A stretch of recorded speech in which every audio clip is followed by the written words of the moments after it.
የመኖሪያ ቤት ስትገዙ መጠንቀቅ ያለባችሁ 5 ጉዳዮች። ቤት መግዛት ማለት ለብዙዎቻችን የእድሜ ልክ ጥሪታችንን የምናፈስበት ከቤተሰባችን ጋር በሰላም ለመኖር የምናልምበት ትልቅ ስኬት ነው። ነገር ግን ይህ ትልቅ ስኬት ተገቢ ጥንቃቄ ካልተደረገበት ወደማያልቅ ጸጸትና የህግ መስተጋብር ሊቀየር ይችላል። በተለይ ደግሞ በወረዳ ደረጃ ያሉ ቤቶችን ለመግዛት ስታስቡ ሂደቱ ከከተማ መሃል ቤቶች በተለየ ጥንቃቄ ይሻል። ዛሬ በዚህ ቪዲዮ የመኖሪያ ቤት ስትገዙ ሊያታልሏችሁ የሚችሉ ነጥቦችንና መውሰድ ያለባችሁን 5 ጥንቃቄዎች በዝርዝር እንመለከታለን። አንደኛ የህግ ሰነዶች እና የማስተር ፕላን ጉዳይ ነው ማለት ነው። የመጀመሪያው እና ከምንም በላይ ቅድሚያ ሊሰጠው የሚገባ ጉዳይ የሰነድ ትክክለኛነት ነው። ብዙ ጊዜ በወረዳ ያሉ ቤቶች በደላላ አማካኝነት ካርታ አለው ተብለው ይነገሯችኋል። ነገር ግን ካርታ ስላላችሁ ብቻ ደህንነታችሁ የተጠበቀ ነው ማለት አይደለም። አንደኛ በእጃችሁ ያለው ካርታ በወረዳው መሬት አስተዳደር መዝገብ ላይ በትክክል መኖሩንና ኦሪጂናል መሆኑን አረጋግጡ። ሁለተኛ ቤቱ ያረፈበት ቦታ በወረዳው የልማት ማስተር ፕላን ውስጥ ምን ተብሎ እንደተከለለ ጠይቁ። ይሄ ያው ለተከለለ ቦታ የሚሆን ነው ማለት ነው። ይሄ ሁለተኛው ምክንያቱን ሁሉ ማወቅ አለባችሁ ማለት ነው። ምናልባት ይሄ ሳይገለጽላችሁ የምትገዙ ልትኖሩ ስለምትችሉ ምናልባት ዛሬ የገዛችሁት ቤት በሚቀጥለው ዓመት ለትልቅ መንገድ ማስፋፊያ ወይም ለመናፈሻ ተብሎ የተፈቀደ ሊሆን ይችላል። ይህን ካረጋገጣችሁ ነገ ካሳ ተከፍሏችሁ ቤታችሁ ሲፈርስ የምታጡት ጥቅም ከፍተኛ ይሆናል ማለት ነው እና ይህን ጥንቃቄ ማድረግ አለባችሁ። ሁለተኛ የመሰረተ ልማት ሁኔታዎች።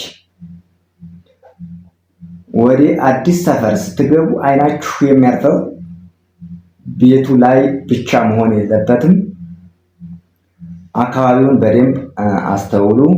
በወረዳው ያሉ ቤቶች ብዙ ጊዜ የመሰረተ ልማት ዝርጋታ ገና ያልደረሱባቸው ሊሆኑ ይችላሉ። ስለዚህ እራሳችሁን ጠብቁ። ይህ ቤት አስተማማኝ የመብራትና የውሃ መስመር ዝርጋታ አለው ብላችሁ መጠየቅ አለባችሁ። ሌላው ካልተዘረጋስ ወረዳው መቼ እንደሚዘረጋ የታወቀ እቅድ አለው የሚሉት ነገር ጥያቄዎች ያው መጠየቅ አለባችሁ። ሌላው ደግሞ መንገድ ነው። እኔ በዋናነት እዚህ ላይ ችግር ይኖራል ብዬ የማስበው መንገድ የማይገባው ቦታ ከገዛችሁ ወይም ደግሞ የሆነ ሰርቪስ ኑሮት እናንተ ሌላ ግንባታ ለማድረግ ብትፈልጉ ያመጣችሁት ማቴሪያል የማይሆን ቦታ የሚራገፍ ከሆነ ብዙ ወጪ ይጠይቃችኋል ማለት ነው። ከቤቱ በላይ ለወዛደርም ይሁን በሰው ኃይል የምታስነሱት ይበልጣል ማለት ነው። ስለዚህ ለማይሆን ወጪ እንዳትዳረጉ ይህን ታሳቢ አድርጋችሁ መለየት አለባችሁ።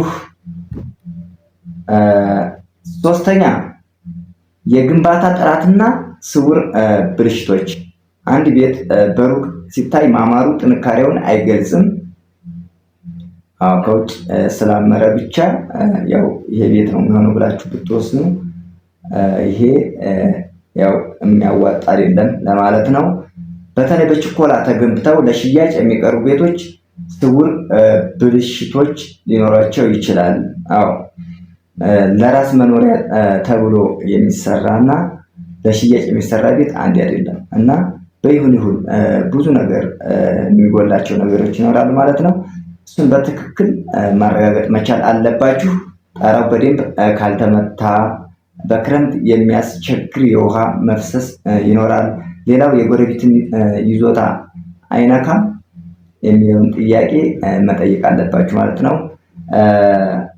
እነዚህ ነገሮች ካልተስተካከሉ ነገ ከጎረቤት ጋር ለጠብ ይዳርጋችኋል ማለት ነው እና ጭቅጭቅና ንትርክ ያለበት ነገር እንዳይሆን ካሁኑ መጠንቀቅ አለባችሁ ማለት ነው። ማህበራዊ ደህንነትና አገልግሎቶች ቤት መግዛት ማለት ሰፈር መግዛትም ጭምር ነው። አዳዲስ ሰፈሮች ስትገቡ የጸጥታ ሁኔታቸው አስተማማኝ መሆኑን ማረጋገጥ አለባችሁ። መጀመሪያ ቦታውን ስታዩት ይሄ አካባቢ ለመኖሪያ ጥሩ ነው አይደለም፣ ግርግር ያለበት ነው ወይስ ጸጥታማ ቦታ ነው የሚለውን ይሄን መለየት አለባችሁ ማለት ነው። ከቤቶ ወጥተው ወደ ዋና መንገድ ለመድረስ ያለው ርቀትስ ለልጆች የትምህርት ቤት፣ ለገበያና ለሕክምና ተቋማት ምን ያህል ቅርብ ነው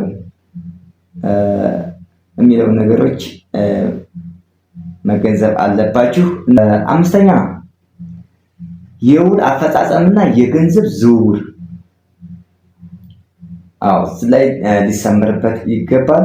በመጨረሻም ሁሉንም አረጋግጣችሁ ወደ ክፍያ ስትመጡ ፍጹም ጥንቃቄ ማድረግ አለባችሁ። በጭራሽ በደላላ ወይም በሽማግሌ ፊት ብቻ ገንዘብ እንዲያታስተላልፉ። ማንኛውም ውል በወረዳው የሰነድ ማረጋገጫ ምዝገባ ጽሕፈት ቤት ፊት ቀርቦ መፈጸም አለበት ማለት ነው።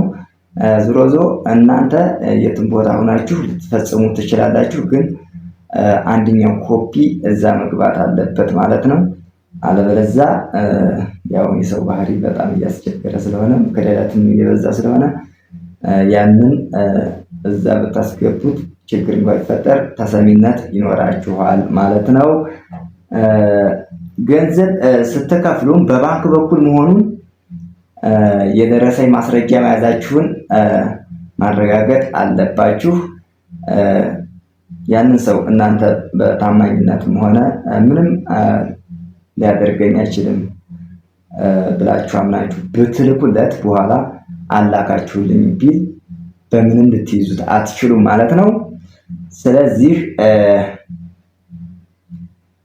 የቤቱ የቀድሞ ባለቤት ያልከፈለው የግብር፣ የመብራት ወይም የውሃ ዕዳ ካለ አስቀድሞ እንዲወራረድ ማድረግ ከእናንተ ይጠበቃል ማለት ነው። በነገራችን ላይ ቤቱ ዕዳ መኖር አለመኖሩም ቀጥታ ፍርድ ቤት ጋር ሂዳችሁ ያንን ፎርም ይጻፍላችኋል ማለት ነው። ከዕዳ ነፃ መሆኑን ለማረጋገጥ በተለያዩ አይነት ባንኮች ይጻፍላችኋል፣ ሁሉም ብራንች ላይ። ያንን መጀመሪያ ከመግዛታችሁ በፊት ማረጋገጥ መቻል አለባችሁ ማለት ነው። ይህም በኋላ ከሚመጣ ጭቅጭቅና ጠብ ሊገላግላችሁ ይችላል ማለት ነው። እና እነዚህ ናቸው ማለት ነው ልትጠነቀቁ የሚገቧቸው 5 ፍሬ ነገሮች። እና ቤት መግዛት ትዕግስትንና ጥልቅ ምርመራን ይጠይቃል። ውድ አድማጮች፣ ቤት መግዛት ትዕግስትንና ጥልቅ ምርመራን ይጠይቃል። ዛሬ ለጥንቃቄ የምታጠፉት ጥቂት ቀናት ነገ እድሜ ልክ በገነባችሁት ቤት ውስጥ በሰላም እንድትኖሩ ያስችላችኋል። ይህ መረጃ ጠቃሚ ሆኖ ካገኛችሁት ለወላጅ ዘመዶ በማጋራት ከኪሳራ ይታደጓቸው። በሌላ ቪዲዮ በሌላ ርዕስ እስክንገናኝ ሰላም ቆዩ።